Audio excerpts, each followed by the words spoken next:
Halo teman-teman, Assalamualaikum warahmatullahi wabarakatuh. Hari ini kita diskusi lagi. Adapun tema yang kita angkat hari ini yang mengenai adaptif. Jadi, bagaimana sih kita sebagai CPNS itu bisa adaptif sama kemajuan teknologi, khususnya aplikasi sentuh tanahku. Betul Mas Dede, aku juga ngerasa banget nih manfaat dari aplikasi ini. Misalnya ada warga nih yang mau cek informasi sertifikat tanah langsung, itu bisa lewat HP. Jadi nggak harus repot-repot datang ke kantor. Nah, bener tuh. Awal-awalnya juga aku sih sebenarnya sempat bingung cara gunain aplikasi sentuhan aku ini. Namanya juga teknologi baru kan, jadi perlu belajar dulu penyesuaian. Tapi untungnya ada pelatihan singkat di kantor terkait penggunaan sentuhan aku. Jadi makin terbiasa. Ya, menurutku juga adaptif itu nggak cuma bisa pakai aplikasi sentuh tanah aja, tapi juga sabar nih jelasin ke masyarakatnya. Soalnya banyak yang masih nanya, ini beneran aman nggak ya? Terus ada juga yang nanya, data saya nggak bocor kan? Nah, di situ tuh kita perlu kasih penjelasan yang jelas juga ke mereka. Setuju tuh Mbak.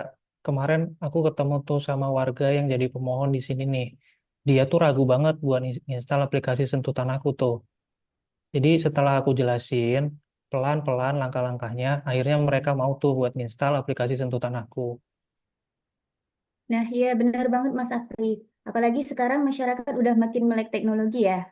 Jadi kalau kita sebagai ASN nggak bisa ngikutin, malah bisa ketinggalan. Jadi memang harus terus belajar dan update sih ya. Selain itu, aplikasi ini juga bikin kerja kita lebih cepat loh. Misalnya, ngasih informasi status tanah ke masyarakat jadi nggak ribet lagi. Dan itu pun bisa mempermudah pekerjaan kita. Betul, dan yang aku suka lagi, aplikasi ini juga bisa membantu transparansi. Jadi masyarakat tuh bisa langsung lihat data, nggak ditutup-tutupi gitu loh. Itu juga bikin kepercayaan masyarakat ke BPN lebih tinggi lagi. Nah, aku setuju. Jadi intinya tuh adaptif itu bukan cuma soal diri kita bisa menyesuaikan, tapi juga membantu orang lain untuk menyesuaikan.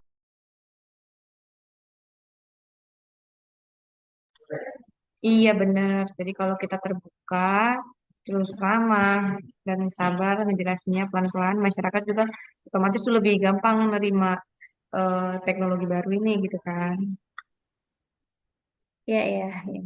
Jadi kesimpulannya sebagai CPNS, kita harus adaptif ya teman-teman. Jadi bukan cuma bisa pakai aplikasi, tapi juga bisa jadi jembatan antara teknologi baru dengan kebutuhan masyarakat. Betul. Semoga kita terus bisa adaptif nih dalam menghadapi perubahan, khususnya di era digital ini. Terima kasih banyak ya teman-teman atas diskusi yang bermanfaat hari ini. Sampai jumpa lagi di diskusi yang selanjutnya. Sama-sama. Terima Oh, kasih, Mas, guys. Nah, Semoga terima terima sukses. kasih kasih. teman-teman. Terima kasih, guys.